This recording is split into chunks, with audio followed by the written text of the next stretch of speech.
Hey guys, welcome to another episode of the Search for Awesome podcast. I'm Titus. And I'm Mikey. This week we are talking about why are we getting all these privacy policy emails? A guy is selling his Facebook data online. Bendgate was real. And we're talking about the most popular websites today. We're going to hear Titus's initial thoughts on OnePlus 6. And this just in, some news that I heard about today that I hadn't even talked with Titus about yet. News about MoviePass. I am super interested to hear about MoviePass. They've been making a lot of changes lately. We've been talking about them quite a bit. But before that, how was your Memorial Day? It wasn't bad. Just hung out. I mean, as you know, it's also my birthday, the day before Memorial Day. So we just hung out and spent some family time. My wife definitely did not remind me to send you a text message. That is something that definitely did not happen.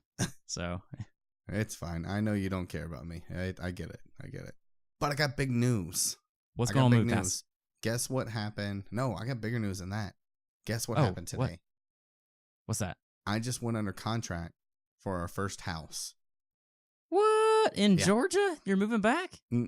No. Yeah. No, in Maryland.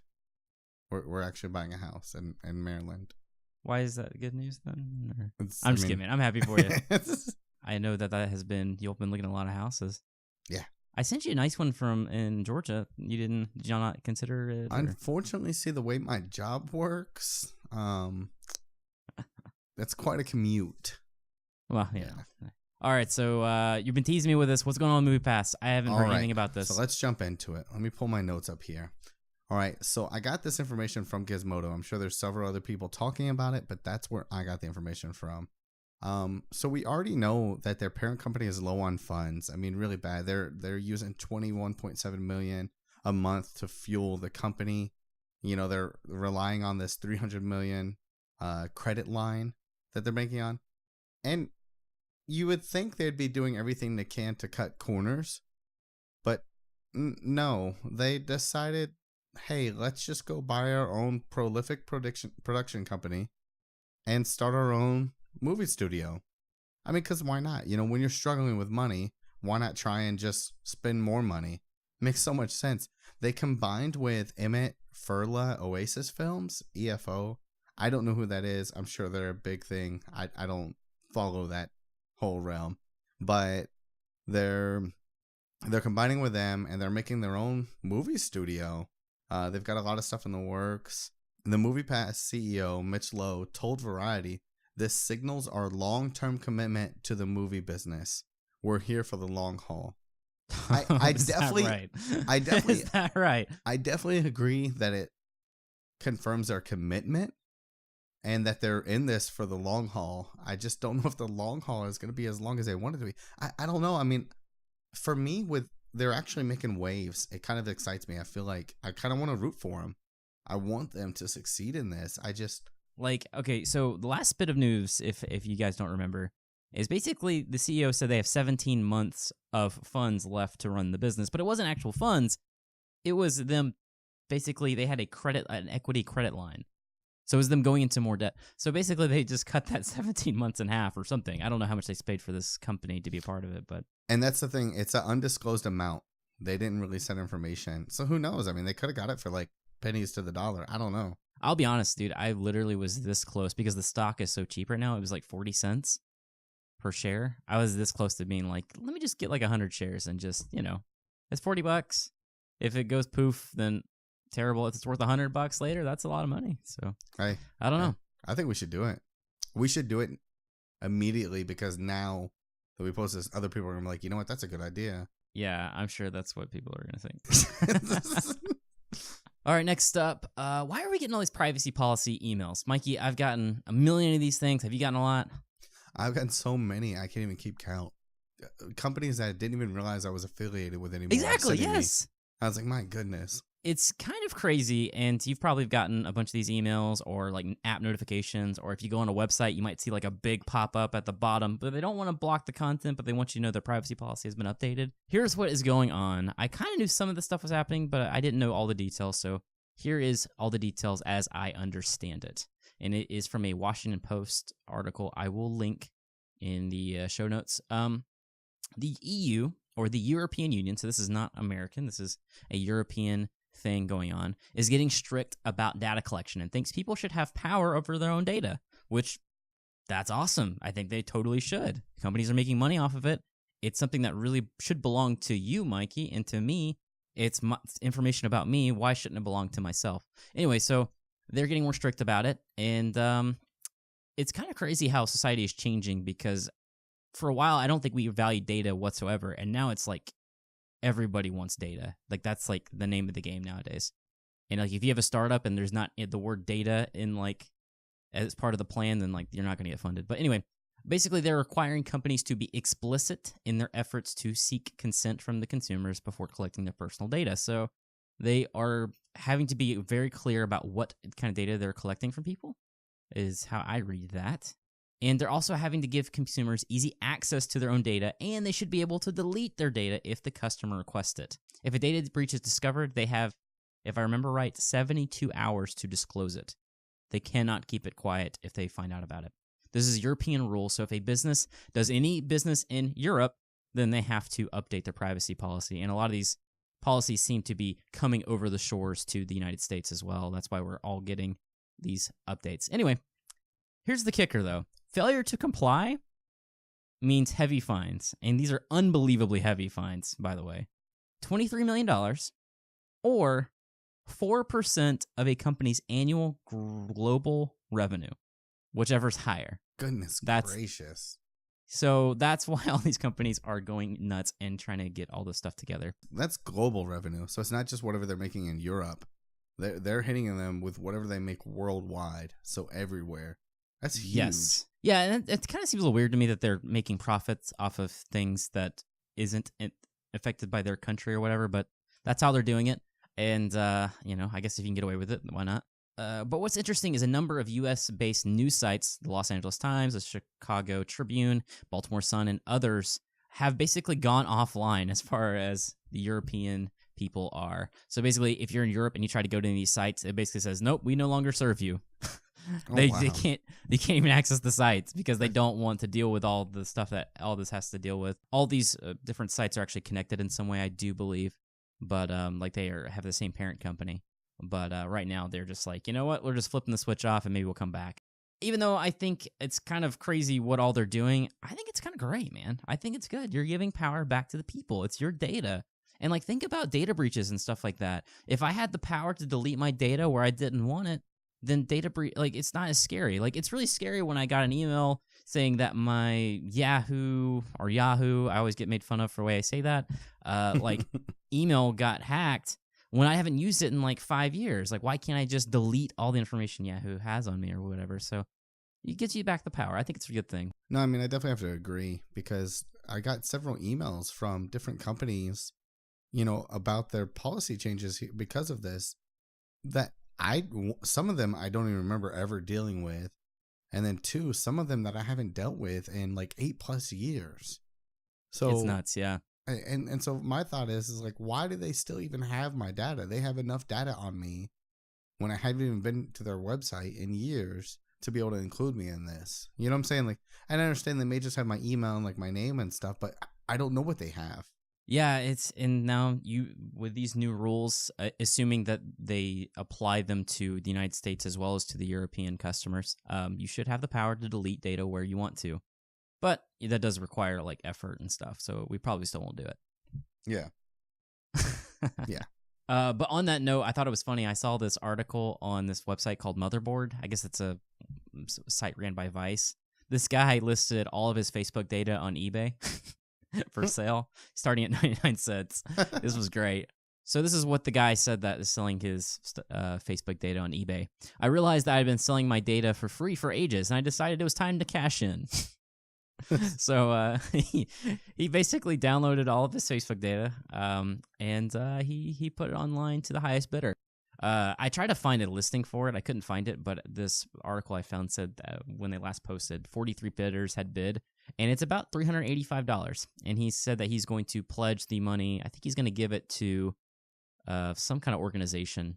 He said, I've got a theory that all the top bidders are actually my mom.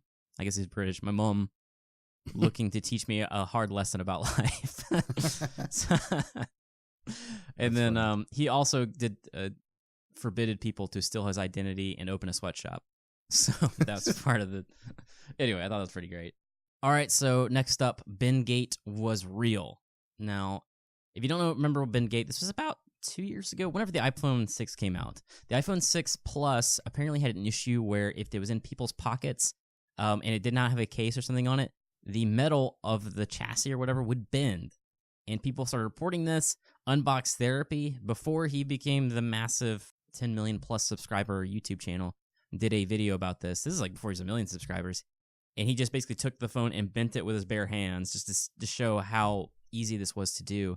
What's kind of crazy, though, even though this was 2 years ago, apparently Apple actually knew their phones were actually more likely to bend. These new ones that came out, the iPhone 6 was slightly more likely, and the iPhone 6 Plus was significantly more likely. And apparently the iPhone 6 Plus was a whopping 7.2 times more likely to warp or to bend. It's kind of embarrassing. The reason why this came out, though, is because there was a class action lawsuit against Apple, and during that, there was some records that were made public from inside of Apple, where they did some internal testing, and engineers found out that the iPhone was the new iPhone at that time was more likely to bend.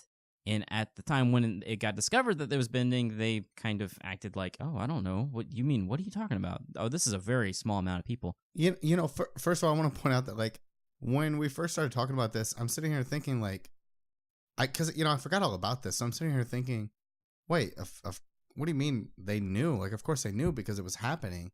And then it caught on. You know, I'm like, oh, I'm not reading this correctly. They knew it was going to happen before the phones were released. That's huge. That's apparent. Huge. Yes. I mean, you know, because, like, it's one thing if you just never did that testing, you never knew, but to do that and know and release this phone with nothing about it and then play dumb for 2 years. And the only reason that they've seemed to have come out with this is because there was a class action lawsuit. I have to imagine here that if that never would have happened, they probably would have never admitted it at all. Well, it wasn't that they came clean. It was that during the class action lawsuit, they had to reveal some records, and that's when it came to people's attention that they apparently did some testing, and of course they knew that their iPhone was going to bend. It doesn't surprise me that they knew, because surely they know the metal that they use for each and every one of their phones, at what point exactly it will bend and how much pressure it would take to actually bend. And metal bends. That's part of what metal does. There's no way they don't do that test. There's no way. I feel like they still have that pressure as a company. You know, everybody looks at Apple as like, oh, they kind of just, they're very arrogant and just do what they want to do. But there's still that pressure, because if they want to keep making the money they're making, they've got to release these products on time. So maybe they know about this stuff, and maybe they're not the only company. Maybe they are. Maybe this is a huge flaw for them. I don't know, but I can't imagine that there's not a possibility that they're just letting it go because they can't push off that deadline, because they know everybody's waiting, you know, for the new iPhone event, and they're gonna, you know, pre-order that iPhone. And if that gets delayed, like, what would that say? You know, especially considering half the time it's right around the time the new Galaxy comes out or whatever. So you push off that event another 6 months so you can do more testing, and now everybody's buying a Galaxy instead. All right, let's move on to the next topic.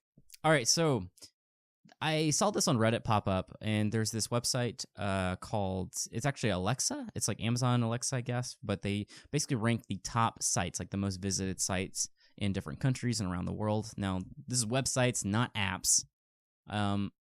And I'd actually be really curious to know, like, how apps perform compared to websites. But Mikey, do you have a guess on who came out on top, or some of the top ones? I just thought it would be interesting to go top through. websites. Come on, you gotta know one of them. I mean, I have to say Reddit. Okay, yeah, it's in there. One of them. It's not number one. What would be number one? What do you think? That's a tough call. I mean, I feel like I'd have to say, I feel like it's not fair, and I'll explain why, but I feel like Google would probably be on top. You're right, man. It is Google. But I feel like a lot of people use Chrome, and it defaults to Google. So does that count? You know what I'm saying? If I just hit a new tab, I'm pretty much using google.com. Yeah, I guess a different default, but yeah, that's a good point. Maybe. Number 2, though, is YouTube. That's not a default. That's not surprising, though. And this is the one that was kind of crazy. This is why it came up, though. Facebook was number 3. It is now number 4. and it's behind Reddit. Oh, wow. Isn't that crazy? And then That's Amazon crazy. is after Facebook at 5, and then Wikipedia is at 6. Yeah, Yahoo. Who's used Yahoo anymore? I didn't Man, know that word keeps Yahoo coming. really existed much anymore. I'm not trying to be mean. It's number 7. I've never even used it. It's above Twitter. Wow. Twitter's number 8. And then there's eBay, and then Instagram's number 10. And by the way, who gets on a browser and goes to Instagram? Like, it's basically, the website's like barely functional. Yeah. It's like basically only an app. Anyway. It's like their app with like less than half the function of it. Yeah, so those are the top 10. I thought the switch between Facebook and Reddit was pretty interesting. I just turned 32, and I found myself getting more and more into Reddit and kind of moving away from Facebook. I used to use Facebook a lot, but Reddit's interesting.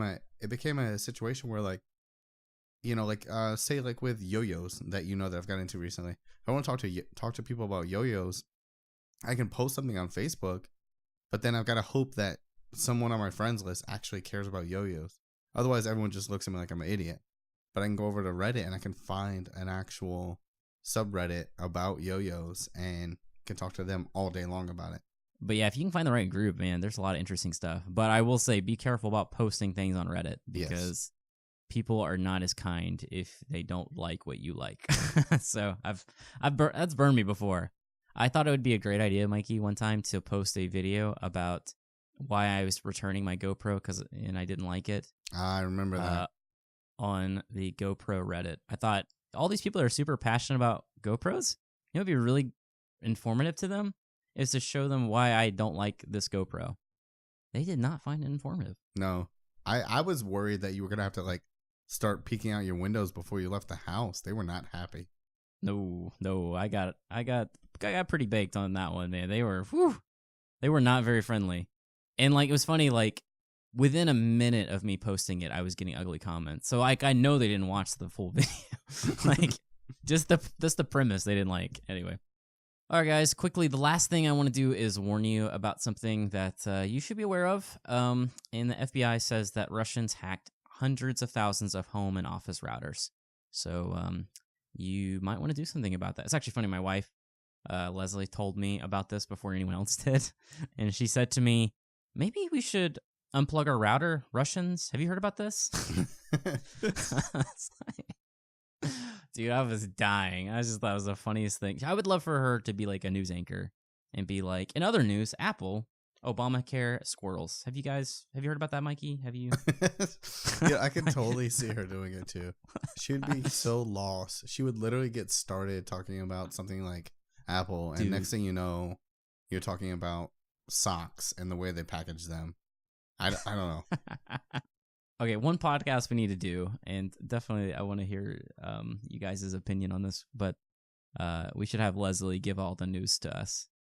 We should put Leslie and Lauren on here.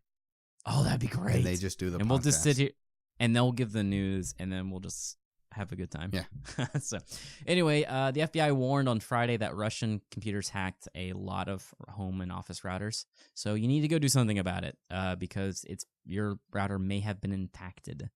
So if you're like me and you have no idea how to, get your router updated to stop this or fix this problem that you might be having, I would Google whatever model of router you have or whoever makes it and see if you can figure out how to get a firmware update on it and like look it up online, see if they have a guide. If they don't have a guide, call the manufacturer, give them your serial number or whatever, and ask them to help you through it because it is a big deal. In my case, I have mine through AT&T and I think they manage all that, but I will call them and see.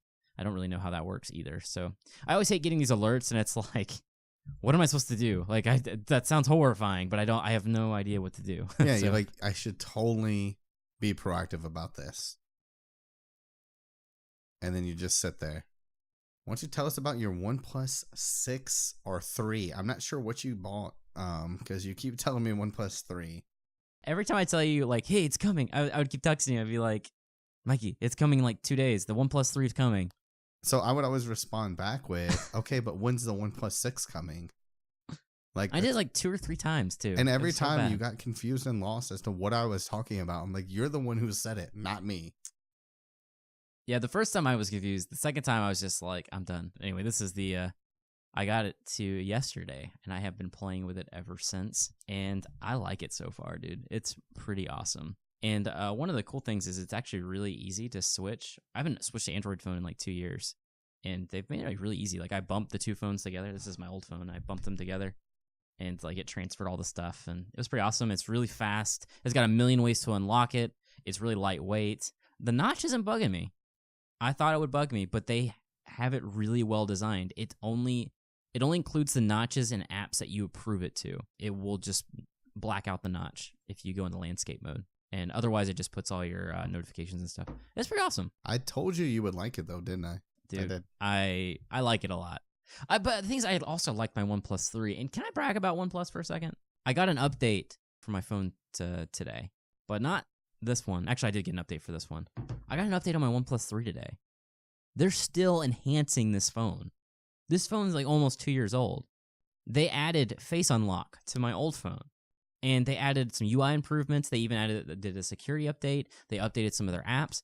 Like, this is a 2-year-old phone. They don't have to update this anymore. No one expects them to do this other than security updates. I think that they're a good company, man. They've released, the 5 and the 5T in between these two. No.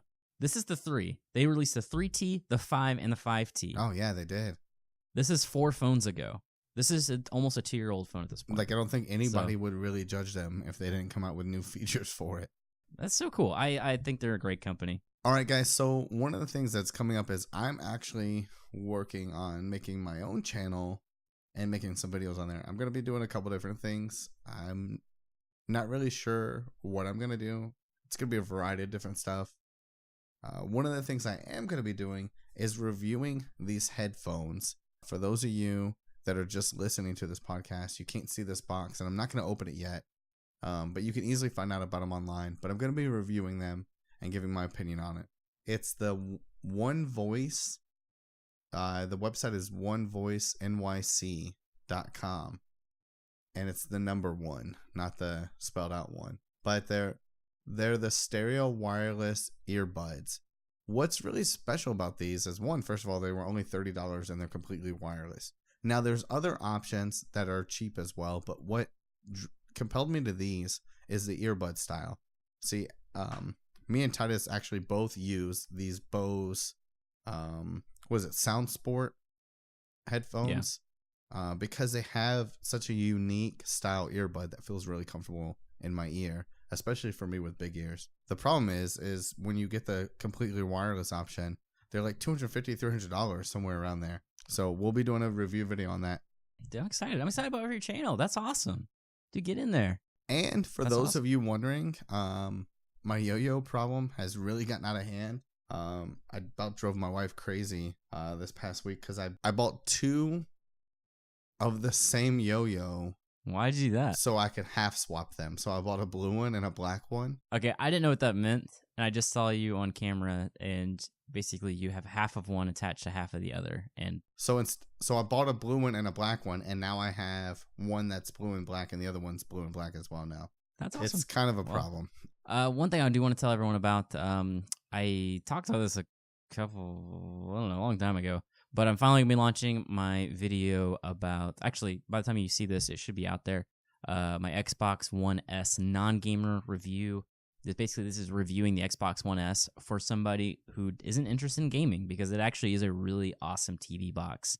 If you're looking for if you like Roku, or you like Amazon Fire or whatever, but you want something more faster and powerful and can do more things, sort of, this one might actually be perfect for a lot of people. So check that video out. It should be out right now on the Search for Awesome channel. Wow, I'm glad to see you really got that one released. That was really quick. It only took like a couple months.